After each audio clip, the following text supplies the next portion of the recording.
और विद्यालय में प्रवेश करने के लिए हमारी परंपरा थी, गुरुकुल में जाने के पहले यज्ञोपवीत संस्कार होता था। और कोई जाति का बंधन नहीं है। हमारे हिंदू संस्कृति, सनातन संस्कृति को मानने वाले हर व्यक्ति को यज्ञोपवीत पहनना चाहिए। भगवान यादव वंश में जन्मे हैं, यादव वंश में, फिर भी उनका यज्ञोपवीत हो रहा है। गर्गादि यदुकुलाचार्य गायत्री व्रतमास्थितो। गायत्री मंत्र महामंत्र जितने जगमाही को गायत्री समनाहि। नास्ति गंगा समं तीर्थः न देवतीर्थः गायत्र्यास्तु परम जापं न भूतं न भविष्यति। गायत्री मंत्र के समान कोई मंत्र नहीं हुआ, गंगा के समान कोई तीर्थ नहीं है और केशव के समान कोई देवता नहीं है। अग्नि पुराण, इसलिए हमारी परंपरा रही है।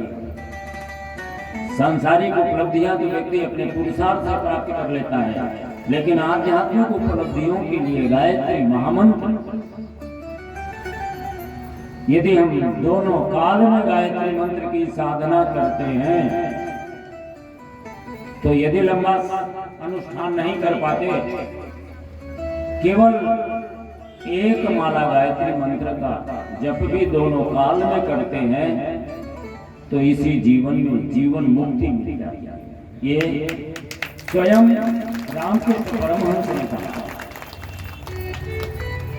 और भगवान श्री कृष्ण भी गायत्री मंत्र का जप किए। गायत्री छंद तो अहम, गायत्री मेरा ही स्वरूप है। संध्या करम चले रघुराई, संध्या नाम गायत्री, गायत्री का नाम ही संध्या है। भगवान राम भी उसकी संध्या करते हैं। जितने ऋषि मुनि अवतार पुरुष हैं, सभी ने गायत्री महामंत्र की साधना करके मनोवांछित फल पाया है। गयान त्रायते तस्मात् गायत्री, प्राणों का उद्धार करने के कारण ही, महान बनाने के कारण ही, ब्राह्मणत्व प्रदान करने के कारण ही इसे गायत्री कहा जाता है। ब्रह्मा से लेकर के जितने देवता हैं, जितने ऋषि हैं, सभी ने गायत्री महामंत्र की साधना किया है। इसलिए आज भगवान की भी गायत्री मंत्र की दीक्षा हो रही है यज्ञोपवीत, और इसके बाद गुरुकुल में प्रवेश कराया।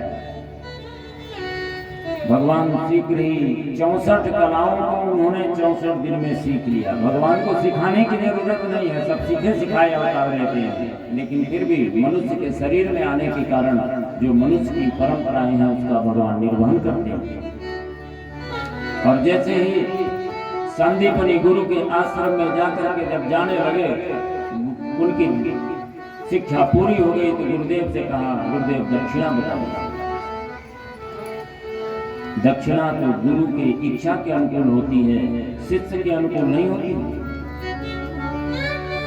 इसलिए स्वयं संदीपनी ने कहा कि बेटा हमें तो कुछ चाहिए, क्योंकि हमें भोजन के लिए ये पौधे फल देते हैं और पीने के लिए सरिताएं जल देती हैं और लेटने के लिए धरती माता है। इससे अतिरिक्त की हमारी कोई कामना नहीं है। ये हमारी ब्राह्मण परंपरा है और ऐसे ब्राह्मण परंपरा में ही जाकर के गुरुकुल बनते थे और ऐसे लोगों के यहाँ जाकर के ही राम और कृष्ण बनते थे। आज हमारे पाश्चात्य संस्कृति ने, कॉन्वेंट शिक्षा ने इन गुरुकुलों को बंद कर दिया। कभी 5 लाख गुरुकुल थे, आज 5000 भी गुरुकुल इस पूरे देश में नहीं बचे। ये कॉन्वेंट शिक्षा ने और हमारी सरकारों ने उसे समाप्त करने का प्रयत्न किया और हमारी संस्कृति समाप्त हो गई। जहाँ देवता पैदा होते थे वहाँ असुरत्व दिखाई पड़ने लगा। जहाँ भारत विश्व गुरु था, आज वो भिखारियों का देश बनने लगा था।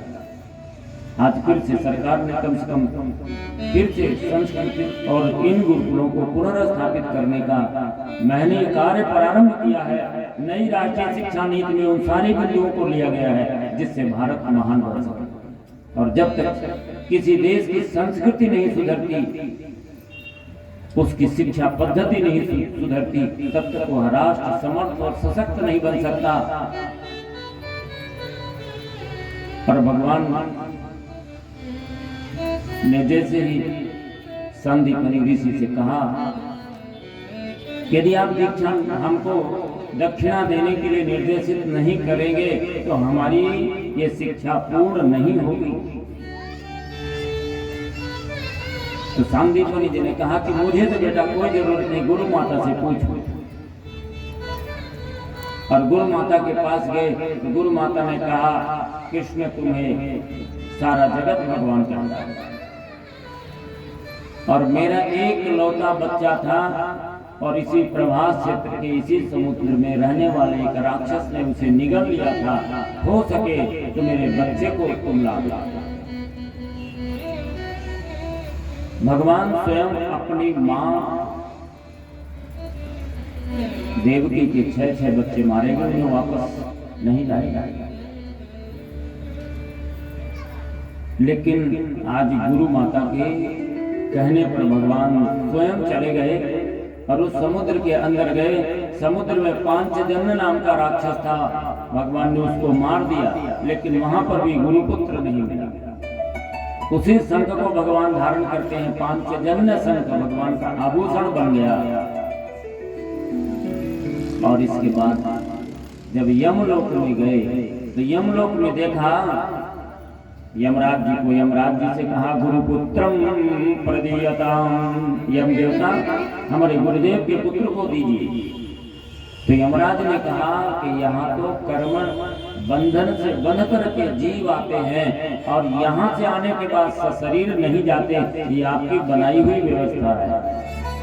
गुरुपुत्र मया नीतम निज कर्म निबंधन। तो भगवान ने कहा, सारे कर्मों का साक्षी तो मैं हूँ और मैं इसे समस्त कर्मों से मुक्त करता हूँ। भगवान की कृपा हो जाए तो जीव कर्म बंधन से मुक्त हो जाता है, नहीं तो अर्जुन को कितने बार कितने लाख जेल होना चाहिए था, बताइए कितने लाख नरक होना चाहिए था। करोड़ों व्यक्तियों को मारने का आधार बन गए थे, लेकिन उन्हें तो स्वर्ग प्राप्त हुआ। ईश्वर अर्पित जो भी कर्म होता है वो बंधनकारी नहीं होता। इसलिए भगवान ने कहा, कर्मो दीक्षा साक्षी चेता केवलो निर्गुणस्य, ये सब कुछ मेरा है, आप लौटाइए, इसी रूप में दीजिए। और सशरीर लेकर के गुरु माता को भगवान श्री कृष्ण ने गुरुपुत्र को प्रदान कर दिया। और वहां से जब अपने मथुरा लौट आए तो भगवान जब फुर्सत हुए तो उनको अपने भक्त तो इतने प्रिय होते हैं, कभी भूलते नहीं हैं।